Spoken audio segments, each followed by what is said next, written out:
Okay, so we're back. So we went through this. We figured out how to set up our conversion factors based on the units, getting the units we did not want to cancel out. Then we multiply straight across the top and straight across the bottom. We got some really big numbers. Okay, so we made 120,000 cents in 4,800 minutes. In essence, this is how much I make in 2 weeks. Okay. But then I said, I don't want to know how much I make in 4,800 minutes. I want to know how much I make in 1 minute, because my brain can't really figure out what this means, right? But I divide these two. Now that makes more sense. I'm making, if I make $1,200 every 2 weeks, I'm making 25 cents per minute that I'm working.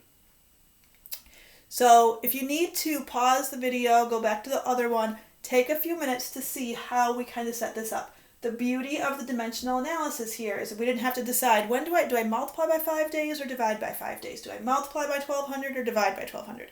It just set it right up. Okay, we're going to move on to the next problem. So if you need a few minutes to kind of look this over, go ahead and do that. Pause it and then come back. So this is on page 312. It went through the whole problem except for the very last division there. But the setup is all there on page 312 also, if you want to look at that. Okay, we are going to move on to number 3. So number 3 says, many states have banned texting while driving because it is dangerous, but many people do not think that texting for a few seconds is harmful. Suppose you are driving 60 miles per hour and you take your eyes off the road for 4 seconds.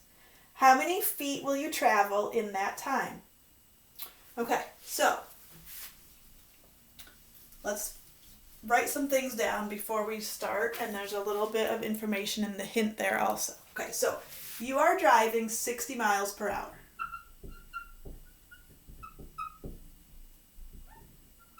So they're saying you take your eyes off the road for 4 seconds to look at a text. How far do you actually travel in that time, right? It's a little hard to figure out how far you would go when you're just looking at miles per hour. In the hint, it says start with a unit you're looking for, then create a chain of ratios starting with 1 where that unit is in the numerator. So just like we did before. Remember that there are 5,280 feet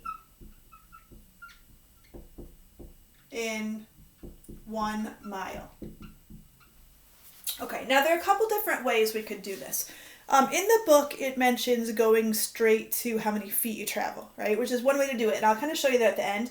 I'm going to back up a step and say that we're going to figure out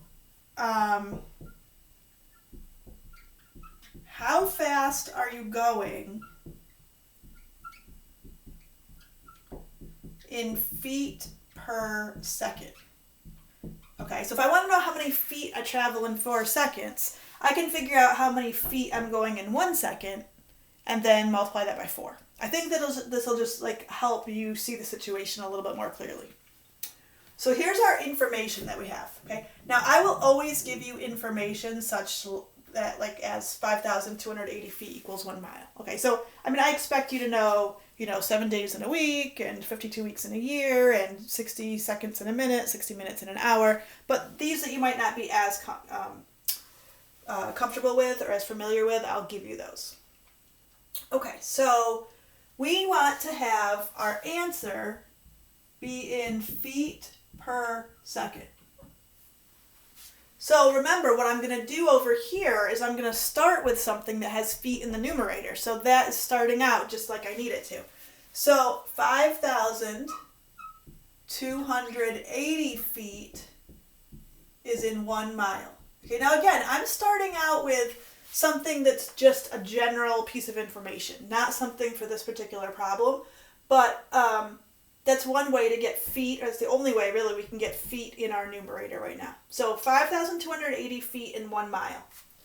Remember that I do not want miles in my answer, so I want something up here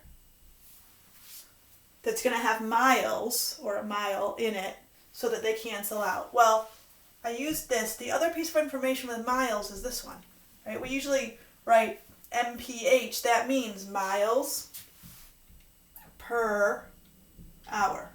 So 60 miles in 1 hour. That's what that means. If I drive 1 hour, I'm going to drive 60 miles. So that's good because our miles canceled out from the denominator to the numerator. Okay, do I want hours in my answer? No, I want seconds. But again, now at least we're in the right type of measurement. Hour and seconds are both time. So you can kind of imagine that I'm going to go from hours to minutes, minutes to seconds. So I'm just converting now with outside information. So 1 hour on top to cancel out. Well, I know that 1 hour is 60 minutes. There go my hours. That's good. Do I want minutes in my answer? No, but I'm getting closer, right? I'm getting closer to what I want. So 1 minute is 60 seconds. So cancel out minutes, cancel out minutes.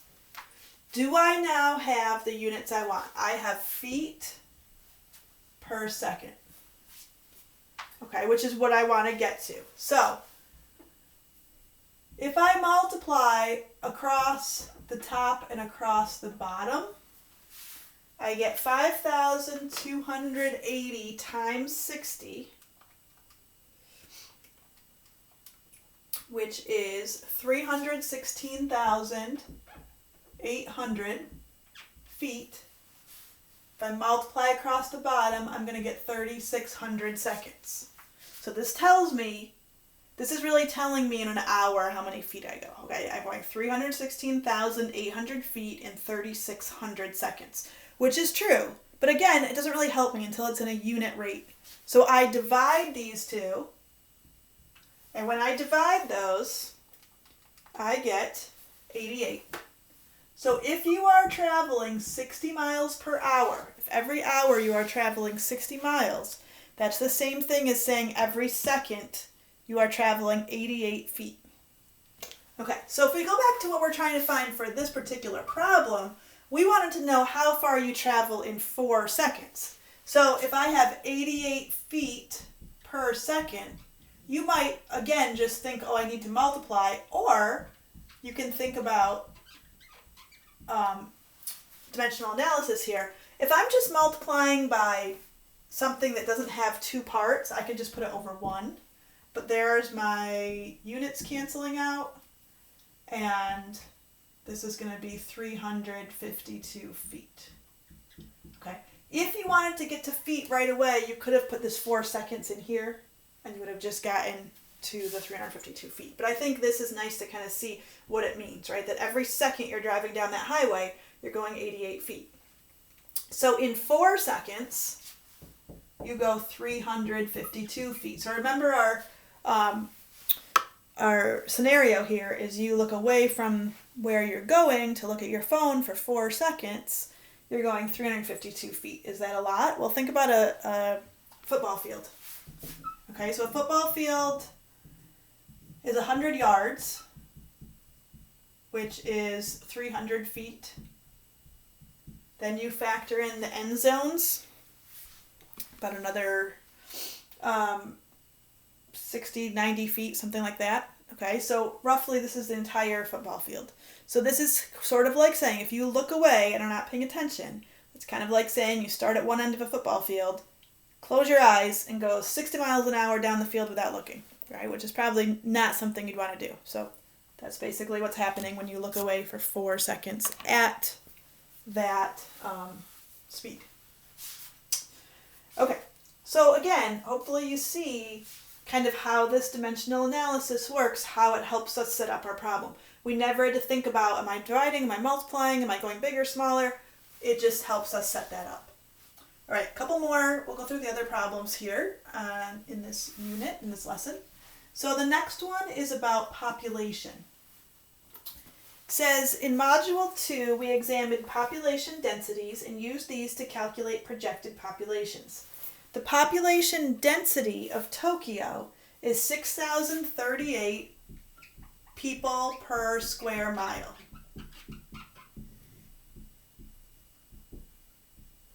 Okay, so this is Tokyo, right? It's a large city in Japan, so it's very densely populated. Every square mile has over 6,000 people living in it. Use dimensional analysis to calculate how many people would live in the nation of Japan, which comprises an area of approximately 378,000 square kilometers, not square miles, sorry. But 378,000 square kilometers if the whole country was as densely populated as Tokyo. Okay, so what they're saying is you have the whole country of Japan. Obviously, the whole country is not as densely populated as Tokyo, right? It's not all one big, huge city.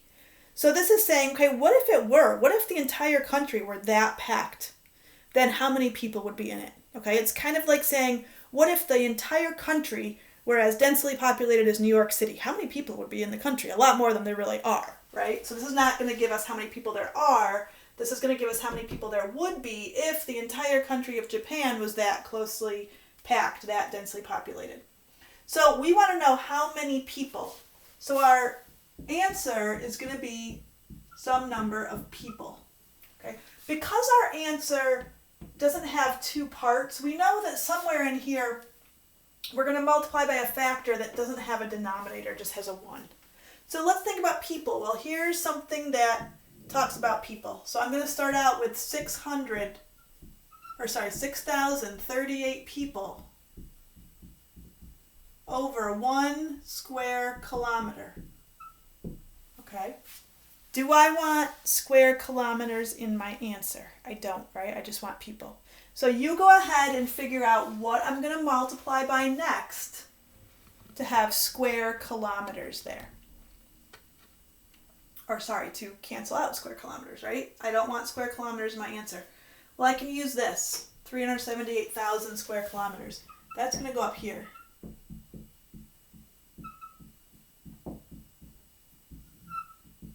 And it's just going to be over 1 since it does not have another unit in it. Now my square kilometers will cancel out, and I will end up with just some number of people. Now, this one might be one where you say, well, I would have known right away to just multiply. And that's okay. It's a little bit simpler, so you probably would have.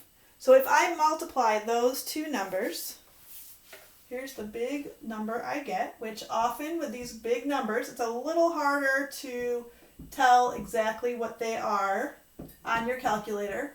Once you get them written down, then you can put in your commas and then it's easier, right? So that's 2,282,364,000 people. That is not how many people are actually in Japan. That's how many people would be in Japan if the whole country were as densely populated as Tokyo. Okay, so I'm going to stop the video again. What I would like you to do is to try number 5 and 6 on your own at the bottom, okay? And then go to the next video and you can check your answers. So let me just give you the setup for those two for a minute. They're talking about calculating medicine dosages. So number 5, when you get through the little first part, says, suppose a doctor has ordered a dose of 0.1 gram of medication. The drug comes in a solution concentration of 200 milligrams per milliliter. So milliliter is a unit of liquid measurement, okay? So you have this bottle of medicine, and it's liquid. And in this bottle, every time you take out 1 milliliter, it has 200 milligrams of medicine in it, okay? The doctor didn't tell you to give so many milliliters to the patient. They said the patient needs so many milligrams, or in this case, 0.1 gram. So you need to then figure out how much liquid do I give them, knowing that each little amount of liquid has this much medicine in it, okay? So your answer for this is going to be milliliters. 5 and 6 are similar, but this kind of idea. All right, so go ahead and try both of those on your own, please, and then you can check your answer in the last video for this lesson.